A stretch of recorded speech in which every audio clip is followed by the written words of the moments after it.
Tandaan mo yung iba, tupalo na rin yan. Hindi naman magic na pag inom mo na lahat ng bigla ng sakit mo. Pero maganda yung ginawa mo, maganda yung visual presentation kasi i-eliminate isa yan. Nang totally clear ka. Anong ano to? Bibigyan ka daw ng kinuha mo? Gravitol lang? Opo, tsaka vitamin C. Dalawa yung combination kailangan. Oo. Oo, important sa kanya dalawa. Basta huwag ka mag-grabe kung wala kang pure C. Kahapon. Alas 2 na rin ako makatulog. Tapos nakatulog din siya. Kulang ang tulog niya pero hindi sumakit ang ulo. Maganda pa rin ang tulog. Hindi pa kumakain. Ngayon, papayat na. Ay, naku. Pero itong katakataka. Bibigyan ka ng powder na saka pag may pera ka, bumili ka na ano pala, importante sa'yo pure alkaline water. Meron na ako. Meron ka? Yung drops na lang bibili ko, wala. Yung drops, importante sa'yo kasi kailangan alkaline water. Kukulitin ko lang. Kasi yung Gravitol ko, after meal ko tinitake, tama ba yun? Pwede rin. Basta kailangan mo lang yung pure C and maca. Wala ka ng maca. Yun lang kasi ang distansya. Hindi, iwan ka na.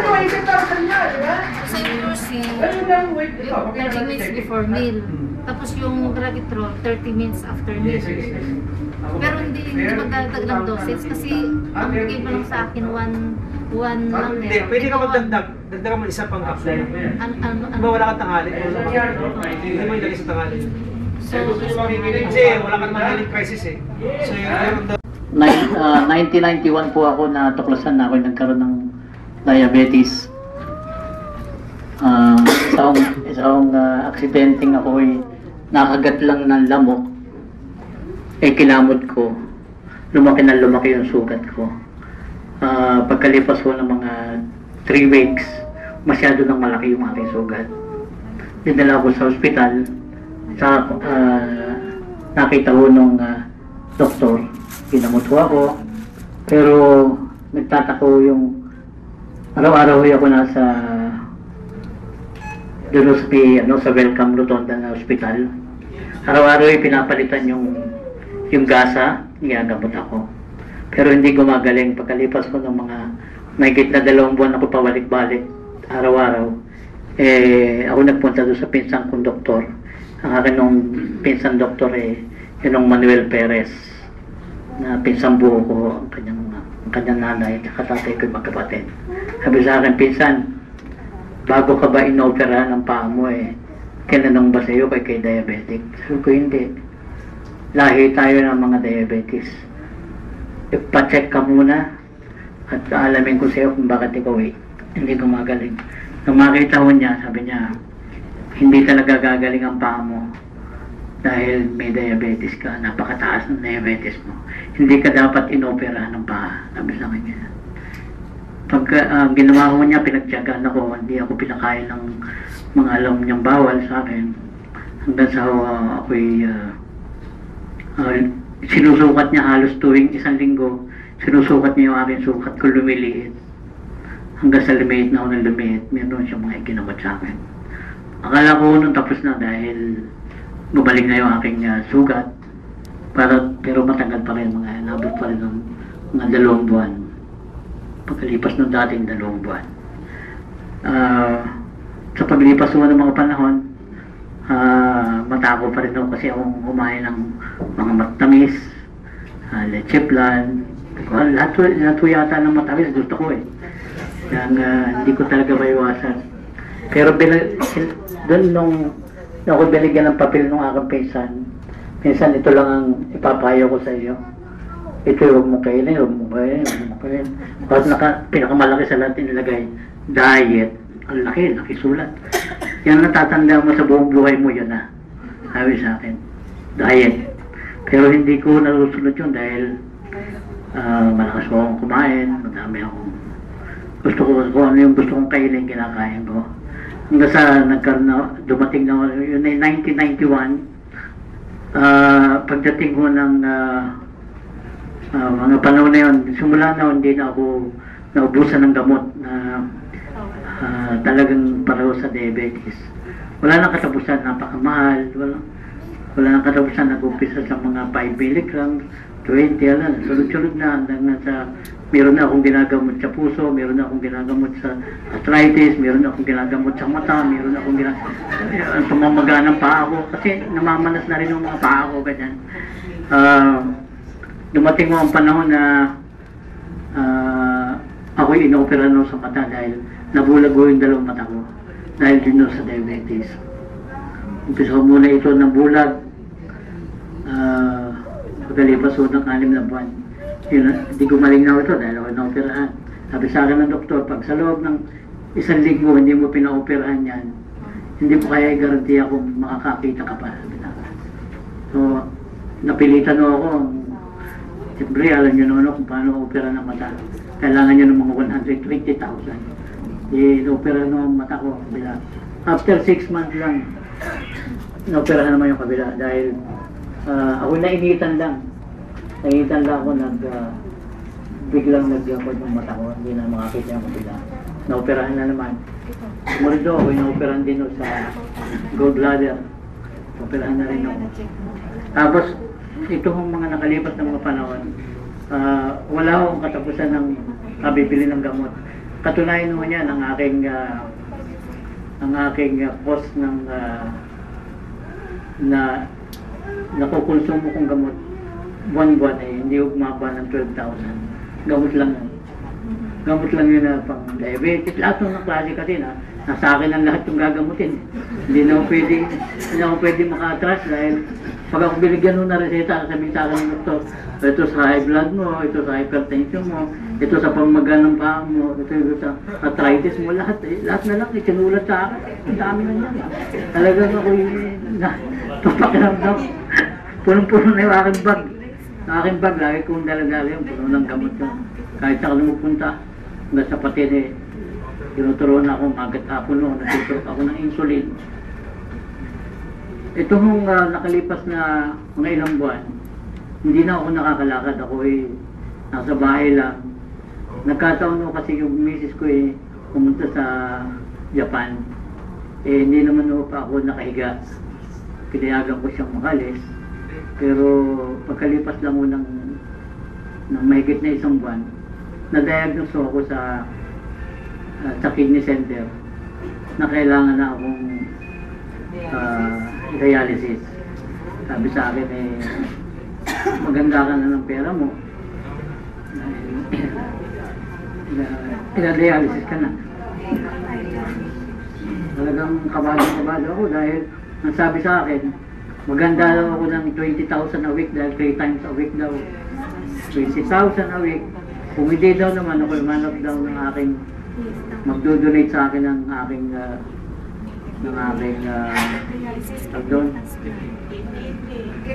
kidney. Pag ako nakakita ng magdo-donate sa akin ng kidney, maganda daw naman ako ng 2 million.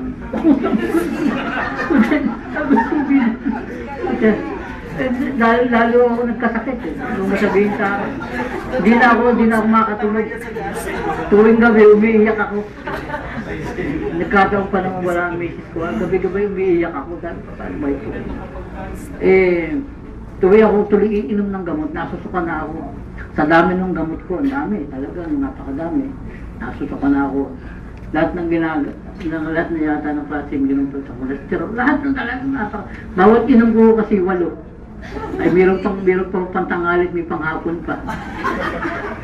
Hanggang sa ako bumalik ulit ako sa aking pinsang doktor. Ako, men, may problema ako. Kasi bakit? Ituloy ako inom ng gamot niya, di ako nasusuka na sabi sa akin. Ayoko na yata uminom ng gamot, sabi ko ganyan. Sabi pinsan, sabi sa akin, hindi ako pwedeng mag-advise sa'yo na hindi ka uminom ng gamot dahil mamamatay ka. Hindi ko rin pwede sabihin na huwag ka kumain dahil ako hindi na kumakain. Sabi ko, ayoko na kumain din. Kasi tuwi akong kakain. Talagang ang sakit ng dibdib ko. Napakawala akong masusukan na ako. Hindi ko na talaga kaya. Hanggang sa dumating mo yung misis ko, nabi ko na hindi ko na talaga kaya ito. Nakikita ko ng aking kapatid, nakikita ko ng aking anak. Nalaman na ako yung hindi magandang pakiramdam. Lagi ako nakahiga araw-araw. Sabi sa akin, umuwi galing Japan. Tatay, gusto niyo, ipapasyal ko kayo. Kasi naawa na siya sa akin, araw-araw ko nakaiga lang. Namasyal kami, tapos sa Gambayan, hanggang sa Bisayan, naglaro na may sakyan. Hindi ako nakakalakad. Nahawakan ako ng aking mga anak. Mga magaya, mga pako. That was 2 months. More than 1.5 months lang na nakalilipas ngayon. Nung ako bumalik galing kami sa aming pamasyal sa Visayas. Nakahiga pa rin ako, hindi pa rin ako, sabi naman ako, tatay, uwi naman ako na itawag nyo lang sa akin kung kailangan nyo at hindi ako pera.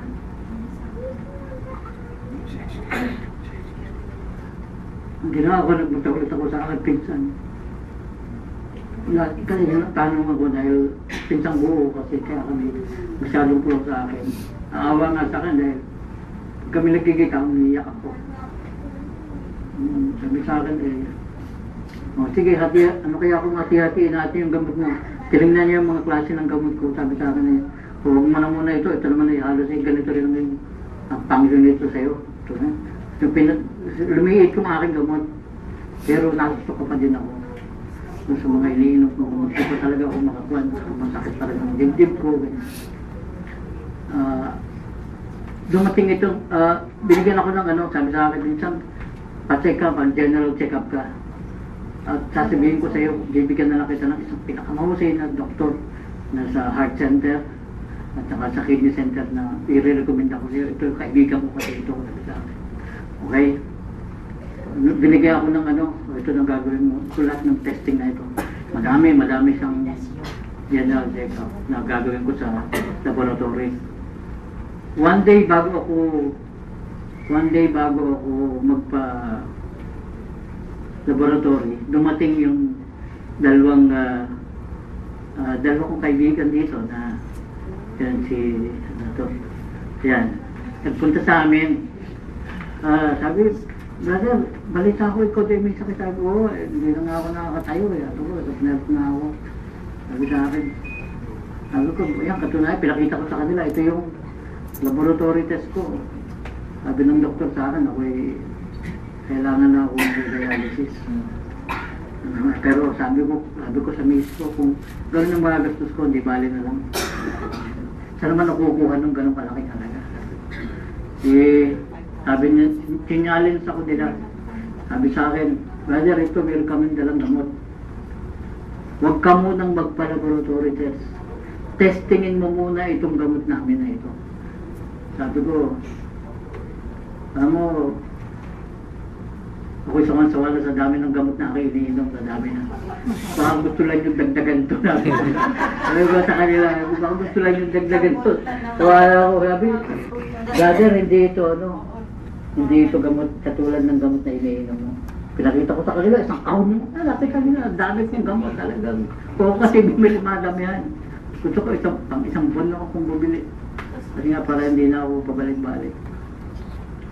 Meron silang 3 klase ng gamot na tungkol sa akin. Gaya ng mga ipinakita nyo.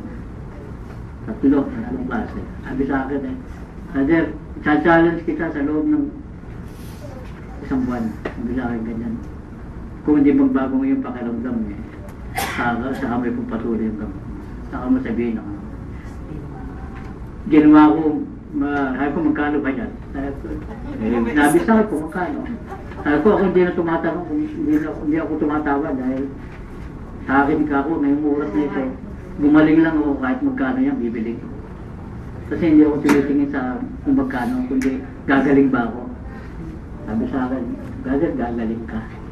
Sabi ko, wow, kinuha ko, nung ding oras na yan, binili ko yun. Sige, bayaraw ko yan. Pag may problema ka, tawag mo lang sa amin kung paano nagre-react sa iyo yung gamot. Ininito ko lahat ng gamot ko. Lahat, kahit na isang wala akong tinira kahit isa. Hindi na rin ako nag-insulin. Sinubukan ko kasi dati pag ako siya ginsulit, talagang nahihilo, tutumba talaga ako. Nahihilo. Kasi magat hapon ako kailangan magturo. Nung umpisa, nakikiramdam ako gising pa kinabukasan. Gising pa kaya ako bukas. Nakikiramdam ako kasi hindi ko lang ako minto ng pagkano eh. Simula ng 1990, nila akong minto ng talagang tuloy ang hinto. Wala talaga akong ininom na gamot, hindi iinumin ko lang ito. At hindi ko pa kaya inumpisa nung gabing yun eh. Kinabukasan ko pa ininom eh. Kasi nakiramdam muna ako. Madami sila sinabi sa akin, basta ito, kung kakainin ito mga kakainin mo. Sabi ito, tumamot na ito, dahil ito kay dalawahin mo ito, ganyan. Sinulat nila, sinulat ng misis ko kung anong mga dapat kong gawin. Ito po ay isang pagpapatunay na pagkalipas ng 2 linggo, ako hindi na inahawakan ng aking mga anak. Wala pa.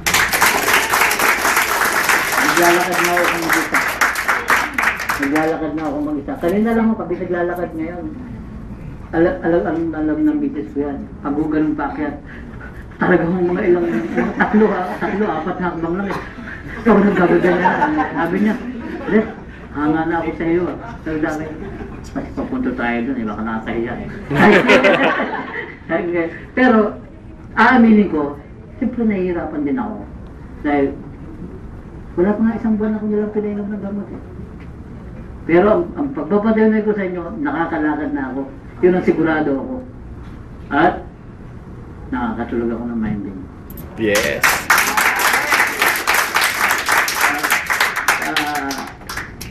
Kaya kahit na nung inalok pa nga ako nung para sa alkaline. Bumili rin ako. Lahat yan. Kasi sabi ko nga sa inyo, kung ang inyong health ang pag-uusapan, hindi kayo dapat tumitingin sa halaga. Yung bang inyong bibili ni makakagaling. Yes. Nag-test na ako, 12,000 a month. Simula na 1990, wala naman katapusan ng gamot ko. Hindi naman ako tumigil kahit isang araw. Ngayon ito na ako. Yun lang aking pwedeng sabihin sa inyong pagpapatunay ko na ito ay sigurado ako sa buhay ko na totoong nangyari sa akin. At kahit yung mga anak ko, tanungin nyo, mga kapitbahay ko, makita nila akong nakahiga lang sa bahay namin. 1.5 months ago. Ngayon na ako naglalakad na ulit. Salamat sa.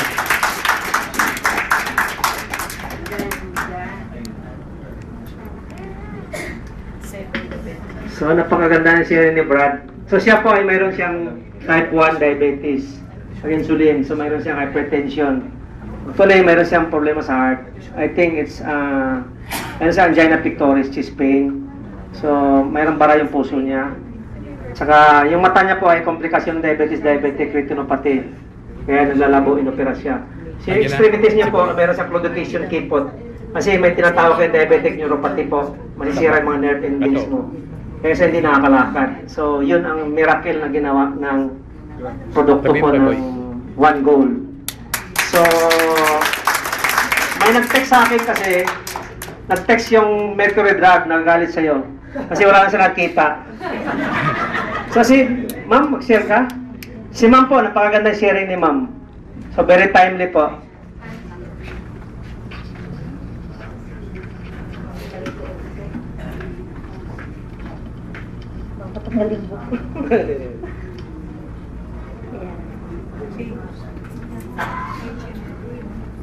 Ako po good afternoon po sa inyo lahat. Ako po si Liberty Pagaduan. So, 7 years ago, nagkaroon po ako ng breast cancer. So, nag-undergo ako ng 6 sessions of chemotherapy and 33 sessions ng radiation. So, okay naman po yun. And then, nung ngayon lang, nung July 2010, naka-experience po ako ng difficulty in breathing. Tapos, madali akong mapagod. So, nagpa-check up po ako. Sabi ng doktor, pina-x-ray niya ako. Tapos nakita po niya sa result ng x-ray, may tubig yung lungs ko. And then yung tubig na yon is cancerous din. So related pa rin yun sa aking previous breast cancer. So inoperahan po ako, tinanggal yung tubig sa lungs ko, drainage siya. And then sabi ng doktor, para hindi na umulit na magkatubig ulit yung lungs mo, kailangan mag-chemo ka, sabi niya, gano'n mga 6 to 8 sessions daw. So, nung una, dahil, siyempre takot ako, cancer kasi yun eh. Sabi pumayag ako, so nung August 1, nag-chemotherapy ako ng first session. And, dahil nga po, naubos na yung pera ko sa operation na lang, unabot ang Torrid Plus. Tapos yung first chemotherapy ko, nasa 100,000 plus din. So, wala na akong pera. Tapos tinawagan ko yung nag-ahenda sa akin ng bahay, kasi meron akong binili. Sabi ko, ate, pwede bang yung hinulog ko sa bahay, i-refund ko na kasi magpapakemo ako, wala na akong pera. Sabi ko gano'n. Initially sa ngayon, kailangan ko ng 120,000 in 2 weeks time. Kasi po yung chemotherapy, kailangan every 3 weeks. August 1 yung nag-start ko, so mga August 23, dapat second session na ako. Sabi niya naman, sige maggagawa ka ng letter request, try natin. Sabi niya, gano'n, so gumawa ako ng letter. Pero mga few days after, nag-email po siya sa akin, tungkol nga sa Graviola, yung tungkol po sa dito. Tapos, sabi ko, parang naging interested na ako kasi parang desperado na ako dahil wala talaga akong pampakemo eh. Sabi ko, punta na natin to. Hindi niya ako masikaso dahil busy siya kasi naghahintay ng mga bahay at lupa eh. So nakita ko yung pangalan ni Kuya, si Peter Cadorna dun sa contact person. Tinawagan ko agad siya. Yun, sabi niya, sige punta kayo dito, umiyak nga ako, kwento pa ako. Sabi ko, hindi ba nakakasuka yan? Sabi ko, kasi nung before din kasi na, may pinainom din sa akin yung, yung malunggay. So, ang effect naman yun, nagsusuka din ako. Kasi ang prescription sa akin, yung 10 capsules, bale in a day, 30 capsules ang tinitake ko. Tapos after na matake ko, Diyos ko, suka ko ng suka. Umiiyak na ako kasi hindi ko kaya eh. So, yun after that, sabi ni Kuya, punta ka ng Friday kasi nandito si doktor, sabi niya ganon. So, yun, nagpunta ako dito, nag-attend ako ng seminar, then kinausap ko ni doktor, nag-prescribe siya sa akin ng ganon. Yun, nag-take na ako. Pero ang naman, after 1 week naman, dahil namoblema pa rin ako sa pera, dahil sa una siyempre parang hindi pa ako maniniwala na gagaling kaya ako dito sa medicine na to, kasi iniisip ko compared to chemo, ang chemo kasi parang kagad-agad papatay niya kagad yung mga cancer cells. Dito kaya is siyempre baka mas mabagal, sabi ko gano'n. So tamang-tama lang tumawag yung boss ko, kinumusta niya ako, sabi niya gano'n, kumusta ka ng ganyan, sir, hindi na ako nagpa-chemo, sabi ko mag-herbal na lang ako, sabi niya gano'n, ay naku, Liberty, sabi niya gano'n, huwag, sabi niya, tutulungan kita, sasagutin ko lahat ng sabi niya, ng pangpapagamot mo, sabi niya gano'n, punta ka sa St. Luke's, may kaibigan akong doktor doon, sabi niya gano'n. So, dinatuwa naman ako kasi lahat from check-up hanggang sa lahat ng test ko, lahat ng pangpakemo ko siya dalot ang magbabayad. So, yun, umuwi lang ako sa kanya. Pero, at the back of my mind, parang sabi ko, parang ayaw ko na rin siguro magpakemo. So, nung nagpunta na ako dito, so, August 28 yun nung first day na nag-take ako nung Gravitrol and Pure C. And then, at that time din kasi after nung August 1 na chemo ko, August, nagpa-blood chem ako, August 18 ba yun? August 18, ang platelet count ko is 582,000, na ang normal dapat is hanggang 450,000 lang. Di ganun, ang taas-taas nung plate 450, di ang taas ang platelet ko. Mas larong natakot yung ko kasi sabi niya, ano yan eh, baka mamaya yung parang may related daw sa bones kasi parang sumasakit din dito sa chest tsaka dito sa likod ko. So sabi niya, so sa next chemo mo, dagdagan natin yung gamot mo kasi baka ma-paralyze ka. Yun ang sabi niya sa akin.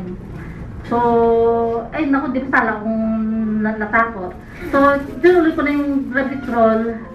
So, nung dituloy-tuloy siya, nung September 9, nagpa-blood chem ako ulit. Yung aking platelet count na napakataas, lumaba na siya, naging 331 na lang siya. Wala pa akong isang buwan na nagtitake nung Pure C at saka yung Gravitrol. And at saka yung nagpa-CT scan din ako, yung result ng CT scan ko, okay naman na siya, wala na yung fluid sa lungs ko, natuyo na. And okay naman yung as per Doc Ortesa, okay naman yung result ng aking CT scan, yun. So up to now, awa ng Diyos, okay na ako, inaangkin ko na tuloy-tuloy na yung ano. And thanks to One Goal for discovery yung Gravitrol. Yun lang po.